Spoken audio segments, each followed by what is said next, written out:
that has been damaged over the years. As a result, it would bleed very badly. You know, they will be bleeding. The eagle would wait patiently for the rays of the sun to heal it. Only the sun can only heal the wounds of an eagle. Through this, the eagle renews its strength by getting rid of the unnecessary things. Otherwise, it would be able to live until 120 years old. That is normally does. Another thing is that when an eagle gets sick, it does not go or call 911. Doesn't go to the doctor. It simply finds a favorite spot in the mountains and wait on the rays of the sun to heal. The sun plays a major role in the life of an eagle and is a major source of a healing too. Period.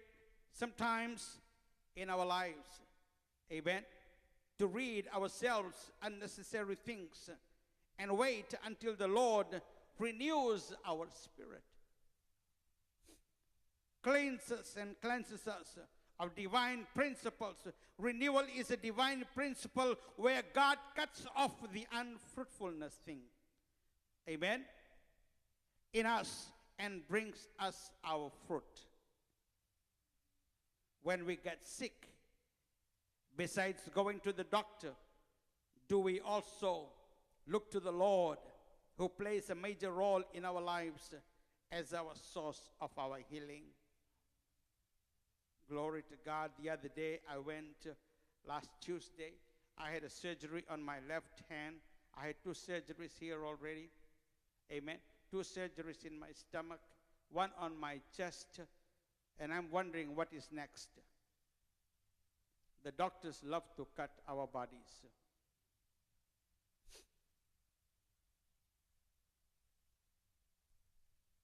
And I say, God, help me. And the more they cut me, the more I run away from home. They make appointments. They say, come after 1 week. I tell them, no, I'll come after 2 weeks. I'm gone. Don't you know sometimes going to the hospital, going to the doctor is a very scary thing? And one time instead of cutting my hand down here, he touched my neck. He said, oh, your nerve's not working. Maybe we're going to do some surgery up here.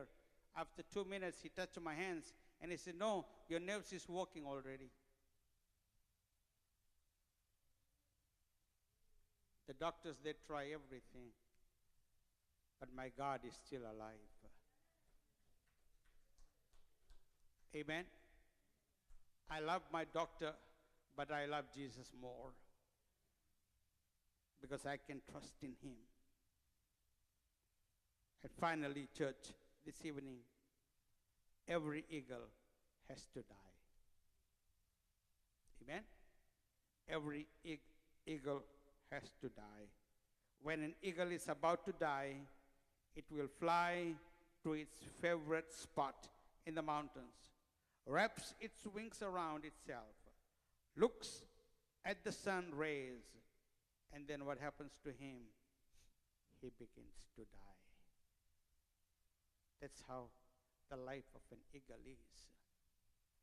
Hallelujah. What does it tell us? Amen. Ideally, all Christians should die looking towards Jesus as our source of hope and comfort tonight. Hallelujah. Amen. This is one thing we can learn out of this very unique, majestic bird. Unique than any other bird today. The Bible tells us, they that wait upon the Lord shall renew their strength. Amen. They that wait upon the Lord shall renew their strength. Hallelujah. Hallelujah. They shall mount up with wings as eagles. They shall run and not be weary. They shall walk and not faint. With this message here tonight, I want to share with you in conclusion something that I have just written up here. Hallelujah. Hallelujah.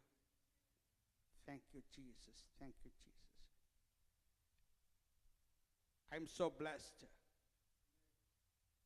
A gift of a pastor. It's not just a profession. It's a call. Let me share with you. I have been in the mission field for about 30 years, traveling to Asian countries. And in the Asian countries, you know, the poverty level is so high, the hardship is so high. And when God called me from Fiji in 1980 to go as a missionary, I used to always pray in the Bible school. You know, there were 3 India up there in Bible school during that time. And we always used to pray up there just beside the Bible college. You know, there's a little mountain up there. We used to stand up every time. We used to look at the ocean and we used to pray. And I said, 3 of us, we wanted to pray. And one of the brothers said, oh, he wants to be a pastor. The other one said he wants to be a Bible college professor. And then my desire was, I said, Lord, take me to the missions. But those 2 India, they have, you know, they were wealthy, you know, they were good, average living people. I was the poorest one. I used to sell Via, you know Via, right? Like tarot, I used to dig all those things and I used to sell so I can support myself in the Bible school. I remember those hard days. You know, when I got kicked out of my house, when my father kicked me out, my families, they kicked me out because I wanted to serve the Lord. I said, God, take me. And I still remember my pastor's son, he used to work for Air Pacific, and he used to fly because, you know, people who work for the airlines, they get a free ticket, you know. They pay very less money. And they go all the places, and he comes around. Whenever he comes around from America, whenever he comes around from places, he will sit down and tell us all the beautiful stories of life. He will tell us that, hey, that place is so beautiful and so beautiful. And I would be sitting down there in the church and listening to him, and I will just look at his mouth and face, and I'm telling him, I say, brother, one day I'm going to be traveling. I say, one day God is going to take me everywhere. Not too long after 1 year, God just took me out of Fiji, and my first journey was to go to Hawaii. I went to Hawaii. I studied up there with Youth with a Mission for 2 years. After that, the Lord took me to Los Angeles. From here, we went to San Diego. From San Diego, we went back to Hawaii, and from Hawaii, we flew into the Asian countries.